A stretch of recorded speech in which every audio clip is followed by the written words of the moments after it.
Hi everybody, we're Mike and Jen, and we've got a little progress report about our RV retreat in Tennessee. Now we're going to break it down, give you an update on all the new amenities that we've got installed, what still needs to be done, and we'll even tell you how much all this is costing us, so stay with us.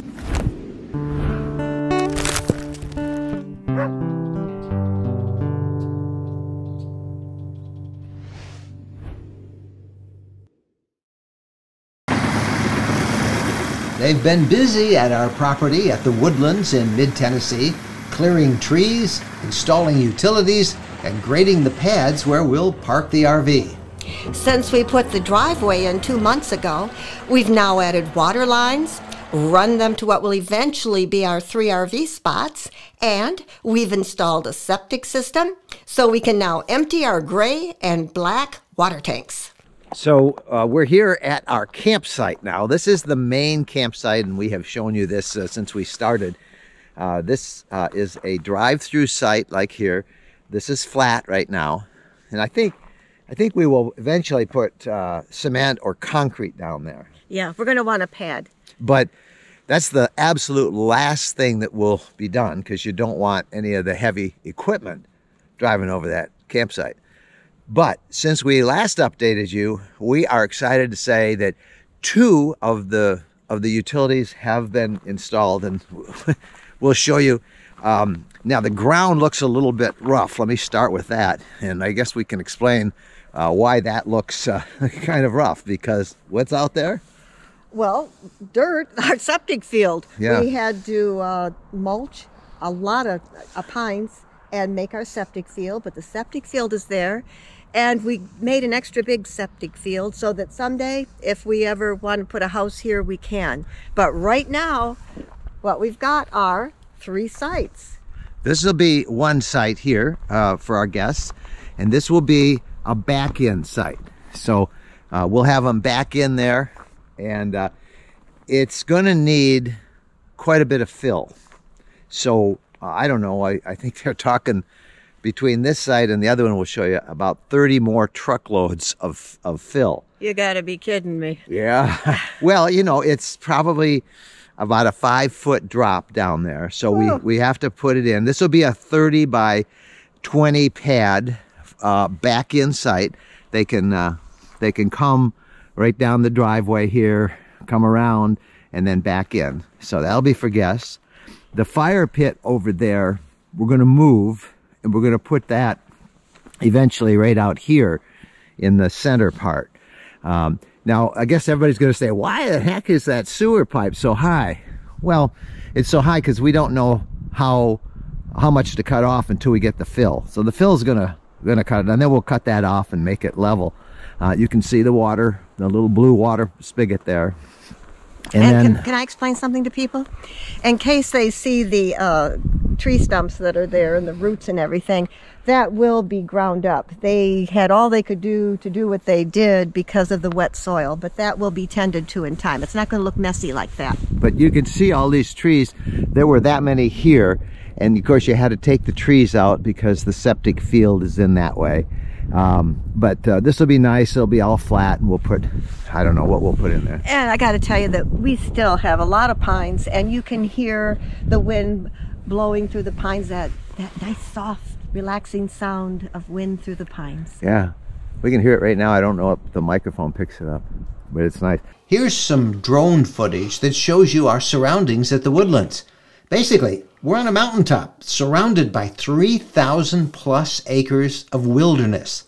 The other lots being sold around us range from over 5 acres to more than 100 acres in size. We have plenty of privacy, and there are no restrictions on staying here in our RV. While we may choose to someday build a permanent home, there's no such requirements. It's our land, and we can use it our way. So here is the site we're using. This is, again, the water spigot. This is a frost-proof spigot, and just a lock. We got some locks, which we will use to keep it, to lock it so people can't come in and turn our water on. There's the sewer, and again, all this will be grade. And you can see there's a little drop there. This will all be grade, and the sewer will be much more level. And we have water hooked up. I mean, we've taken showers. Yeah, we can take a shower. I can wash dishes. I've got nice, clean, good water. And then this is the other site right here. And this too will be a back-in site. You know, back in, or you could drive in and then come back around if you're a good driver. But this will be 30 by 20. And it has the spigot for water. It's got sewer. And we will be putting electricity in. We'll talk about that in a second.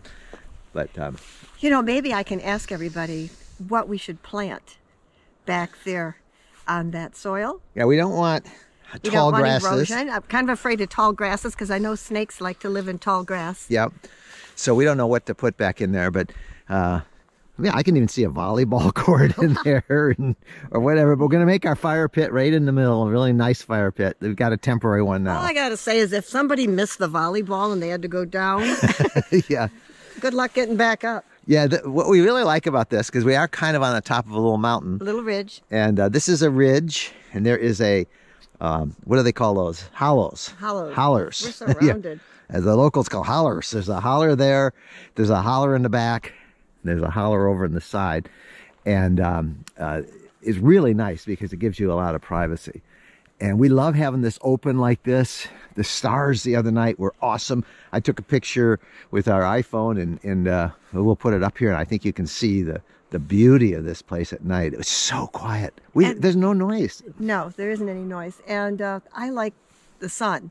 I want the sun to be able to get us. Yep. And to be out in the sun. Because from Michigan, we don't get a lot of sun. And so I'm looking forward to sunshine. Yep. So that's the progress so far. And it's been really nice having the water, the hot water that we can use, the shower, the dump, so we can stay here right on through. And we have solar in the RV and lithium batteries, so the electricity, not having it has not been a problem. It's going to be fun. And it's really cool because we end up with a lot of people coming by to say hi. We're here on Jennifer's birthday, February 12th, and it was like a non-stop birthday party. Feels like I've known you my whole life, but nothing more than friends this whole time. Summertime skipping rocks so innocent. I never thought I'd ever hold your hand, but there's something in the sunset feels different this time. There's a feeling, if you feel it, baby, I don't wanna hide. We don't gotta stay friends forever, we can cross that line together.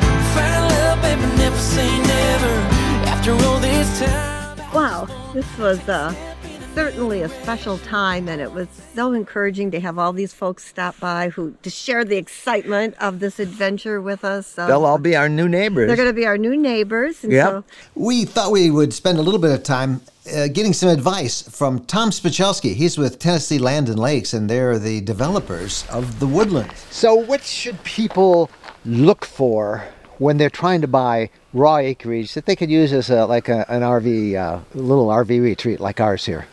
Well, you know, there are a lot of considerations when you're buying a piece of land, and for RVs it's not always easy to find a place where you can actually have an RV on it. You might find a beautiful piece of land, it might be surveyed, it might be soil tested and all that, but there will be local laws that would prohibit you having your RV for any extended period of time. So it depends on how the duration of your stay, whether the municipality allows it or not. That's a big one. So what we try to do as a company is find tracts of land, and we'd like to go bigger than smaller, that you can have an RV on, that's in a hot destination area, you know, a place where people like to travel and is in the path of growth. next to a lot of good attractions. And then it also has all the infrastructure. Infrastructure is a big one. You need water, you need sewer, or at least the capability of putting in a well and septic and that sort of thing. So, what about restrictions besides RVs? Now, there's some places I'm told where, yeah, you can put an RV in, but you have to build a permanent structure within a certain amount of time. Oh yeah, a lot of developments will have their own deed restrictions built into that, and that's something you really got to look into. You've got to read the fine print on those, because sometimes they'll be prohibitive, or they'll restrict in some way where you can't do exactly what you want. Ideally, we look for places also that you can do those things. You can do what you want. You can build a little casita, or you can build outbuildings for storage and things like that. And you buy pretty large hunks of land. Like this place is what, 3,000 something acres, right? Yeah. When you find a place like that, you know, it's against the odds already. So if you can find a big tract of land where you can do it, you know, extensively, all the better. And gives everybody a lot of room. Is there any sort of an HOA that people should be aware of? Yeah, well, HOA is typically an added expense, and it's also a layer of enforcement that you have to consider. So HOA is managed by the people that own the properties. So the rules can change along the way and that sort of thing. And it's typically, there's an expense attached to it because there's common property that they're doing. Sometimes they'll have architectural review boards and things too that it can be very, very stringent when so that's kind of a red flag for if the place you're looking for has that, I would think. It depends. Sometimes it is, sometimes it's not. It depends. It's a quality control issue as well, so it can keep things that way. But most of the time, it's more people find it very meddling, and that's not what our company is about. We look for places where you can do what you want with the property, and people seem to love that. That's a hot ticket these days. Now the other thing is, of course, this is a trend, and people are looking for property like this all across the country. It's really hard. We've been looking for another piece of property that we would like to get maybe in Michigan, and it's gone. I mean, as soon as the piece of property is listed, it's sold. It's gone. And I know you guys have had the same experience there, because I can't believe how fast they sell. There's not that much property out there that's suitable for this. No, you're exactly right. To find a place where they do allow RVs and it's unrestricted is extremely rare. They go as soon as you can survey them and market them. Now, if you think we've gotten this done in a short period of time, you are right. We are delighted with the progress, and we've got almost everything done. The one utility that we are still waiting for will be electricity, and that's not going to be long. You can see they have cleared off the right-of-way here. They have telephone poles that they'll be placing along the way, and that's just a few weeks away. Electricity, we'll just run it back to the campsites. From there we'll have 3 hookups for 50 amp and 30 amp, and we'll probably do a 20 amp as well. So that'll be at each of the campsites. The neat thing about the electricity here is that when they run the electricity down these telephone poles they're putting in, is they are also running gigabyte speed fiber optic cable. So, man, I can work like crazy back there. What a great place to do my remote work, and we're really excited about that. That's probably going to be a couple of weeks, at least a couple of weeks. They're just maybe a mile away with the telephone poles in. Then it doesn't take them long to put the poles in. Then they string the wire, and then we got to get it hooked up at a transformer so we can run it back to the site. But that's going to be soon, and we are really excited at the progress we're making. Okay, Mike. Everybody wants to know how much all this costs, including me. Cover your ears, my dear. We don't have a final figure. So I'm going to break it down what we have so far, but understand we still have to have the electricity put in, and if we do a concrete pad, we've got to do that, and there's always going to be a couple of things. But here's the breakdown of what we have spent so far. The first cost was $1,500 for permits. We needed permits and inspections from the City of Linden for a water hookup, Perry County for sewer, and the electric company for power. Next expense, $7,500 for the driveway. That included tree removal and mulching and grading with a covering of crushed rock and gravel. We installed a circular drive that's about 600 feet in length. We're still waiting for the final bill to install the water lines and the septic system with its extra large tank, but the estimate is about $5,600. The grand total of our development cost to date, about $14,600, and we're not done yet. Okay, so this is going to cost more than we originally thought. We figured $20,000, and then we kind of went up to $25,000, and it might cost a little bit more than that. Hope not. But the circular driveway was something that most people would not have. Yeah, and it's like, I mean, it's a circular driveway over 600 feet long, and we put some really nice crushed rock and gravel on it. So that's a I don't think most people would need one quite that long. And not everybody is going to put 3 sites in. So, you know, there's the cost of all the utilities and all that stuff and running the cable in the boxes. So, so a lot of people won't have to spend all of that. But, you know, we're developing into this like a private little RV retreat that we can come to, stay as long as we want. It's pretty cool. The other thing people ask us is, are you going to build anything permanent? Well, we don't have to. There's no requirement that we have to build.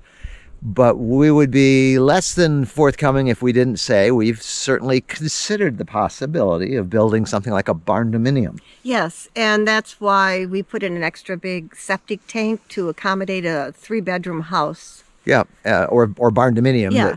That we could, you know, use with the RV. Even for resale. Yeah, you know. Yeah. So we don't have any plans at all for anything permanent. This is an RV retreat for ourselves. We aren't going to rent it out. We decided it's just, you know, we don't want to rent it, but we will use it and invite guests occasionally, and we've got some plans, and we'll be back with another update probably in a few weeks, because we've got some other things we want to share with you as that gets done. But for now, we are ahead of schedule in getting this thing developed. And that's good, because the spring rains are going to come. Yeah, and Bo, he's found some wood to play with and chew and have a great time. He's already taken to loving his land, and I think we are too. We have really fallen in love with this part of Tennessee and the people who live around here, and the beauty of this place. And when you want to, like last night, we went into town for dinner. Yep, went to town for dinner. We had a great time at the local places. We'll share all that in future videos. But hope this helped, and I think you can probably tell we're pretty excited about it, and we're welcoming Traveling Robert to the neighborhood and many of the people that we met on Jen's birthday. So we're feeling pretty home here in mid-Tennessee.